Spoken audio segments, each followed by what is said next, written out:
When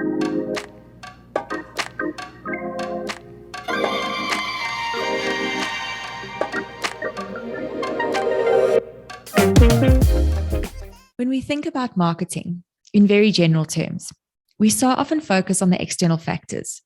How can we get the public to buy into our product or service? It makes sense because that's where your sales come from. And that's the reason your company exists. Or at the very least, that's what will keep your company going. But how often do companies focus on internal marketing? Yes, that's marketing to the people within the organization. Now, you might be thinking, why would I market to them? They work here and should already believe in the brand and want to sell it because that's their job. But here's what internal marketing looks like. It's certainly not delivering Facebook ads to your staff or handing out pamphlets in the canteen, which I wouldn't recommend the pamphlet approach anyway, but that's a conversation for another day. You need to get them to buy in, to feel a part of the bigger picture, so that they're not just working for a salary at the end of the month, but for the benefits that will come from the greater success of your team. It's about embracing a set of shared values. When done correctly, you'll achieve employee advocacy, of which the benefits are far more powerful. In fact, the reach that your employees get when they share a post goes 561% further than your company's post. And leads generated through employee advocacy are 7 times more likely to convert. This is because when employees feel really connected to your brand, the message is genuine. They will want to talk about it at every possible opportunity, and your staff turnover will naturally decrease. I'd like to share an example with you that I experienced in my early 20s. I worked for the skincare company Clarins and truly felt a part of their story. Even to this day, I'm a huge advocate of Clarins and would be the first one to tell you which products to buy and what for. What Clarins did exceptionally well from an internal marketing perspective was that they made each one of us experts. Regardless of our role within the company, we were trained on every single product.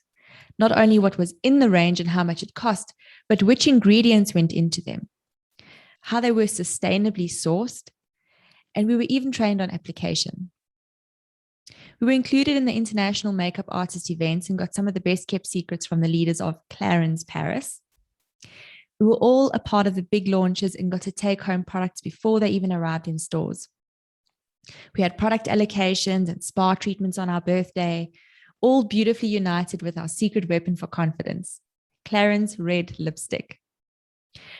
So because of all of that, we were in the Clarins army. Our competitors became our personal enemies, and we wanted all of our family members and friends to experience the same wonderful products and culture. So here's how to do it. Firstly, educate your team, not just on what you'd like them to sell, but on the roots of the product or the organization. Where did it start? How is it made? And my favorite, what is the purpose behind it? The next thing is to share. Transparency is one of the greatest tools to achieving trust. Now, you can choose how far you want to go with it, but sharing things like vision, goals, and strategy as they evolve are crucial. Better yet, get them to be a part of it. Ask your staff where you think your organization could improve or for their ideas for a brand new way to attract customers. It's worth an open-minded listen at the very least. The third thing is communicate, and this is a big one for me.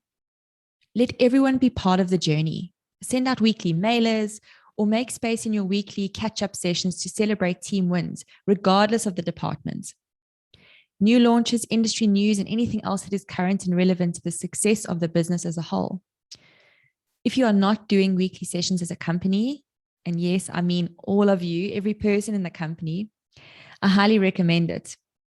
And it doesn't matter how national or international your company is, we all know how well VC platforms work in 2021. So there's no excuse.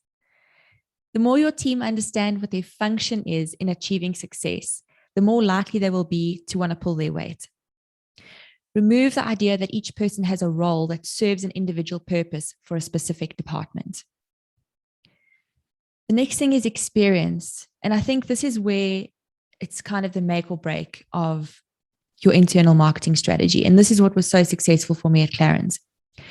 Let your team members get to experience your brand. This could be with employee discounts, branded gear, knowledge share workshops, or even an experience of your company values. So if, for example, you say your company is focused around creativity, what do you have around the office that allows them to express and explore their creativity? You need to get your staff to align with your company's vision. And I don't mean in an annual conference where you preach to them and hope they buy in, or again, they're out the door. So I hope this has sparked some ideas for you to really step up your internal marketing program. And I have no doubt that you will see some amazing results when you achieve that level of employee advocacy.